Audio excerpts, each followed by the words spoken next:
Good morning students. आइए आज हम बात करते हैं। पिछले वीडियो में हमने प्रकाश की परिभाषा के बारे में अध्ययन किया है। आज हम बात करते हैं कि प्रकाश का परावर्तन क्या है। परावर्तन यानी रिफ्लेक्शन, जिसे कि आप सबको पता है।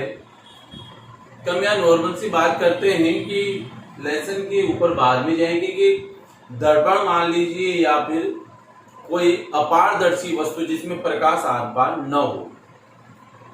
कांच या दर्पण आपने देखा होगा। कांच दो प्रकार का, एक तो पारदर्शी भी होता है, एक अपारदर्शी भी होता है। यानी उसकी निकेल या रजत की एक हिस्से पे पॉलिश कर दी जाए तो अपारदर्शी हो जाता है। उस पॉलिश को हटा दिया जाए तो कांच या दर्पण आपका पारदर्शी हो जाता है।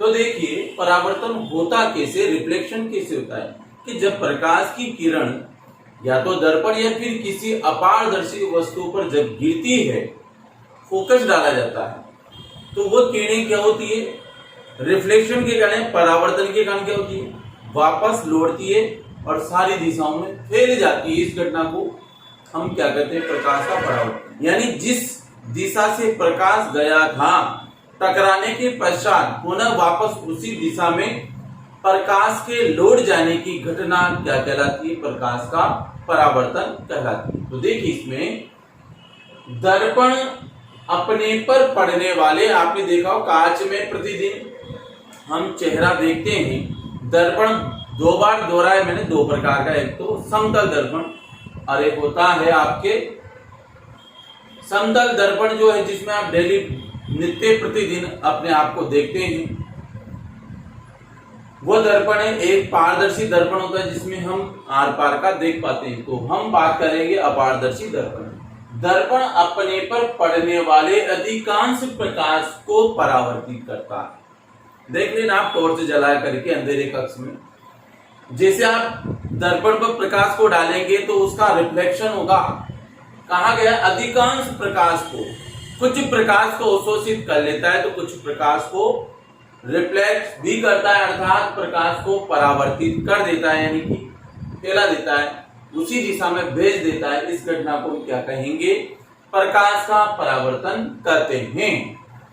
परावर्तन की घटना में प्रकाश की किरण जब एक माध्यम से गमन करती हुई दूसरे माध्यम के पृष्ठ, मान लीजिए कि मैं यहाँ पर खड़ा हूं, मेरे पास एक टॉर्च है, मेरा माध्यम क्या है अभी यहाँ पर, विरल, क्योंकि वायु मेरे किसी दूसरे दीवार पे मैं प्रकाश को डालता हूँ, कांच पे डालता हूँ, तो उसके मेरे बीच में जो माध्यम है मेरा माध्यम होगा विरल। विरल से प्रकाश जाएगा, दूसरा माध्यम आपका क्या होगा, कांच। कांच अपने आप में क्या है, सघन माध्यम। तो आपको मैं बता दूं, एक माध्यम में गमन करेगी यानी एक से तो जाएगी और दूसरे माध्यम के पृष्ठ से टकराएगी। टकराने के बाद वह प्रकाश किरणें उसी माध्यम में एक निश्चित दिशा में क्या हो जाती है, लौट जाती है, चली जाती है। इस घटना को हम क्या कहते हैं, प्रकाश का परावर्तन करते हैं। बार बार दोहरा रहा हूं मैं, जब आप प्रकाश को कांच पर डालेंगे तो कांच के बीच, आपके बीच में जो टॉर्च है और कांच के बीच की जो डिस्टेंस है, दूरी है, उसके बीच में जो ये माध्यम है, मान लीजिए कांच है, हाथ ये टॉर्च है, तो इसके बीच का जो ये एरिया है, ये गैप है, ये क्या है, आपका विरल माध्यम है। ये आपका अपारदर्शी सतह, इस पे प्रकाश जाएगा, रिफ्लेक्शन होकर के इसकी अपारदर्शी ये सतह होगी, सतह से टकराने के बाद पुनः वापस उसी दिशा में वो लौट जाता है। इस घटना को हम कहते हैं प्रकाश का परावर्तन। परावर्तन दो प्रकार का होता है, एक तो होता है प्रकाश का नियमित परावर्तन, दूसरा होता है प्रकाश का विसरित परावर्तन। तो हम यहाँ सबसे पहले बात करते हैं नियमित परावर्तन। जैसा कि आप चित्र में देख रहे हैं, यहाँ है चिकना समतल पृष्ठ। ये चिकना समतल पृष्ठ पर ये है प्रकाश की आपतित किरणें। ये आपतित किरण इसकी और ये परावर्तित किरण, ये आपतित किरण, परावर्तित किरण इस प्रकार से आ रही है, इस प्रकार से जा रही है। तो ये आपका विरल माध्यम था जिसमें से किरणें आई थी। कौन सा माध्यम था, विरल, और वापस टकरा के वापस विरल ही माध्यम में लौट गई। तो हम यहाँ पे कहेंगे नियमित परावर्तन का मतलब कि जब प्रकाश की किरणें किसी समतल चिकने पृष्ठ पर आकर आपतित होती है तो उसी माध्यम में विशिष्ट या निश्चित दिशा में क्या होती है, परावर्तित हो जाती है। यानी मैं दोबारा दोहरा हूं आपको कि जब ये प्रकाश की किरणें समतल चिकने पृष्ठ पर आई तो अपारदर्शी माध्यम हुआ कि नहीं, कि इस पे एक हिस्से पे पुलिस हो रही है तो ये अपारदर्शी माध्यम पर आपतित होती है। तो परावर्तन के पश्चात समस्त प्रकाश किरणें एक निश्चित दिशा में परावर्तित होनी, जा रही कि नहीं जा रही, सारी एक निश्चित दिशा में जा रही है, यहां से यहां तक देख लीजिए, सारी निश्चित दिशा में परावर्तित हो जाती है। इसे हम क्या कहेंगे, नियमित परावर्तन कहते हैं। क्या कहते हैं, नियमित परावर्तन कहते हैं। ये आपकी आपतित किरण है, ये सारी की सारी जो यूं आ रही है ये आपकी आपतित किरणें, ये जाने वाली परावर्तित किरणें कौन सी है, परावर्तित किरणें। अब देखिए यहां पर हमने लिखा है आपतन कोण I और परावर्तन कोण R का मान बराबर होता है, समान होता है। क्यों, कारण है उसका कि अगर आप इन दोनों के बीच में अभिलंब डाल देते, मान लीजिए मैं यहां पे आपके इसमें अभिलंब डाल देता हूं, ये अभिलंब मैंने यहां पे डाल दिया तो ये आपतन कोण ये हो गया आपका I और ये हो गया परावर्तन कोण R। दोनों का मान क्या होगा, समान होता है। इसलिए नियमित परावर्तन में आपतन कोण I और परावर्तन कोण R का मान इसमें समान होता है। इसे हम कहते हैं क्या, नियमित परावर्तन।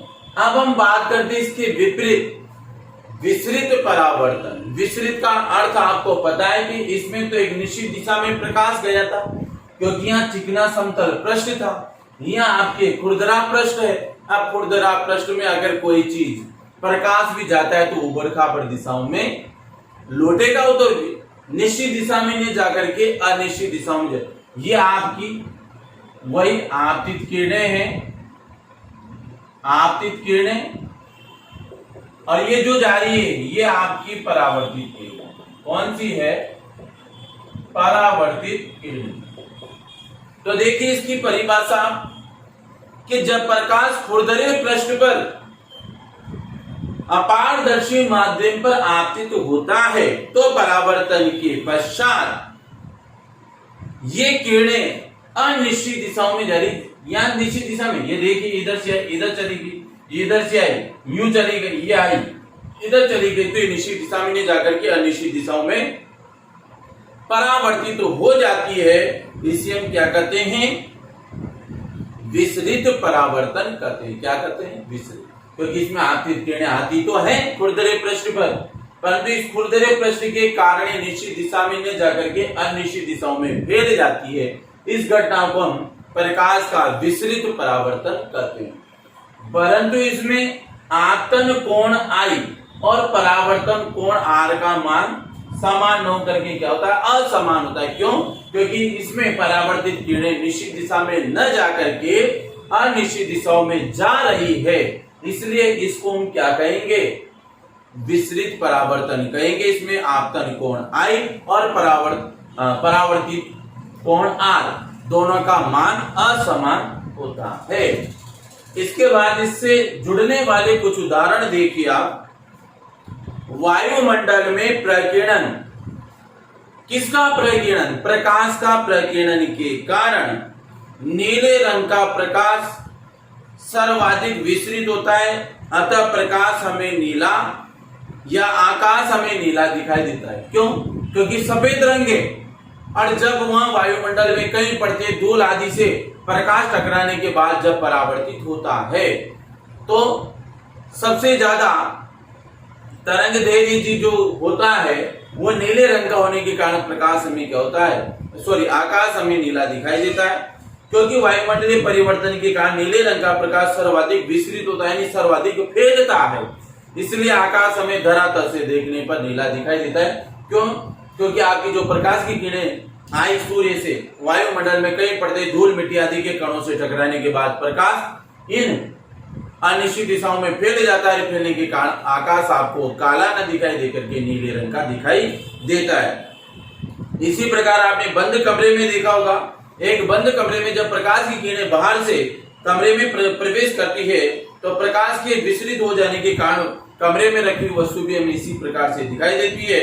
यही कारण है कि प्रकाश के परावर्तन या विचलित होने के कारण ही हमें वस्तुओं का आभास होता है। आज संपूर्ण विश्व के अंदर वायुमंडल में जब प्रकाश फैलता है तो कई प्रकार के कणों से टकराने के पश्चात अनिश्चित दिशाओं में फैल जाने के कारण वस्तुएं हमें दिखाई देती है।